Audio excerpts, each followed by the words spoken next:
This is a reading in A Course in Miracles, Chapter 13, Section 4, The Function of Time. And now the reason why you are afraid of this course should be apparent. For this is a course on love, because it is about you. You have been told that your function in this world is healing, and your function in heaven is creating. The ego teaches that your function on earth is destruction, and you have no function at all in heaven. It would thus destroy you here and bury you here, leaving you no inheritance except the dust out of which it thinks you are made.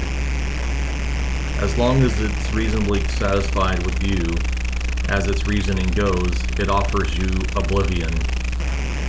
When it becomes overtly savage, it offers you hell. Yet neither oblivion nor hell is as unacceptable to you as heaven. Your definition of heaven is hell and oblivion, and the real heaven is the greatest threat you think you could experience. For hell and oblivion are ideas that you made up, and you are bent on demonstrating the reality to establish yours. If their reality is questioned, you believe that yours is. For you believe that attack is your reality, and that your destruction is the final proof that you are right. Under the circumstances, would it not be more desirable to have been wrong, even apart from the fact that you were wrong? While it could perhaps be argued that death suggests that there was life, no one would claim that it proves there is life. Even the past life, no one would claim that it proves there is life. Even the past life that death might indicate could only have been futile if it must come to this, and needs this to prove that it was at all. You question heaven, but you do not question this. Yet you could heal and be healed if you did question it. Yet you could be, and even though you know not heaven, might it not be more desirable than death? You have been as selective in your questioning as in your perception. An open mind is more honest than this.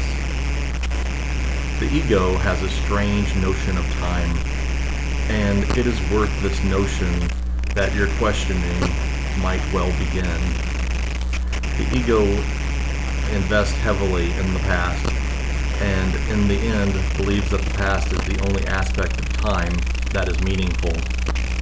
Remember that its emphasis on guilt enables it to ensure its continuity by making the future like the past, and thus avoiding the present.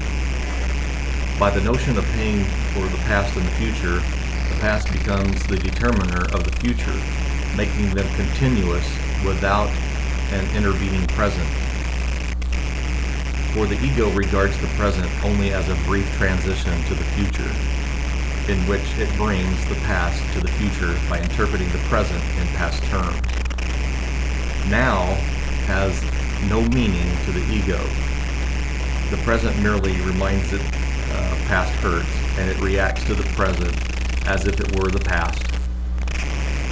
The ego cannot tolerate release from the past, and although the past is over, the ego tries to preserve its image by responding as if it were present.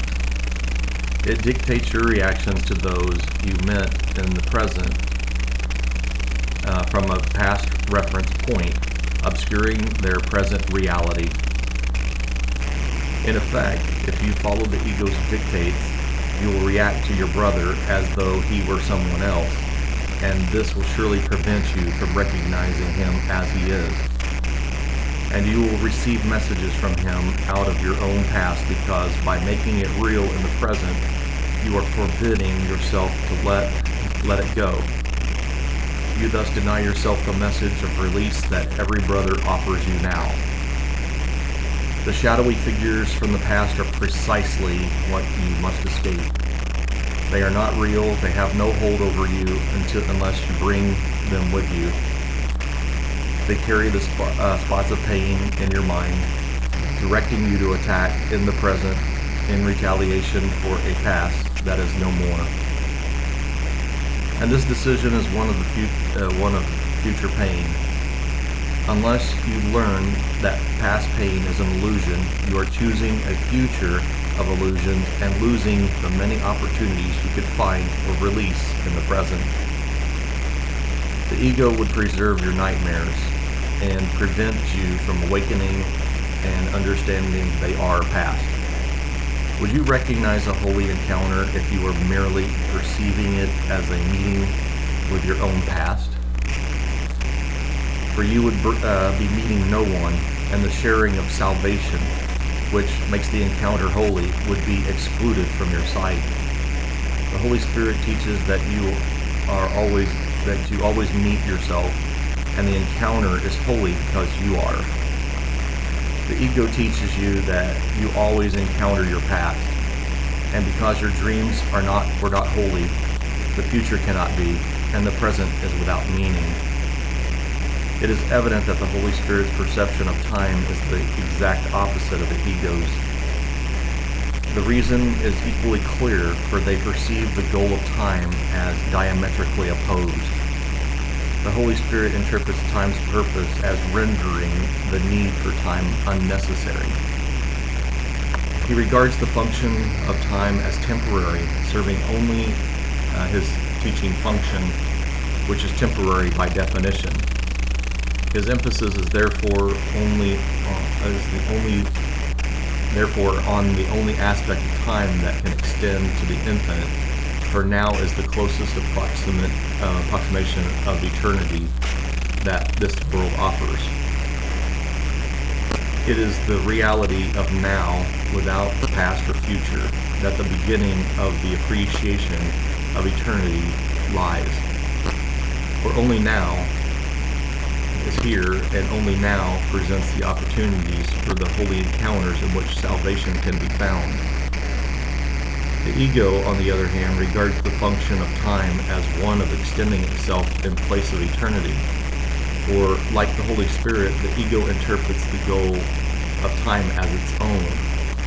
The continuity of past and future under its direction is the only purpose the ego perceives in time, and it closes over the present so that no gap in its own continuity can occur.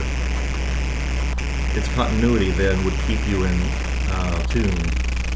keep you in time, while the Holy Spirit would release you from it. It is his interpretation of the means of salvation that you must learn to accept if you would share his goal of salvation for you. You too will interpret the function of time as you interpret yours. If you accept your function in the world of time as one of healing, you will emphasize only the aspect of time which healing can occur. The healing cannot be accomplished in the past.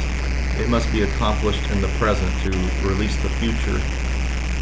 This interpretation ties the future to the present and extends the present rather than the past. But if you interpret your function as destruction, you will lose sight of the present and hold on to the past to ensure a destructive future. And time will be as you interpret it, for of itself is nothing. That is the end of the reading of A Course in Miracles, Chapter 12, Section 4.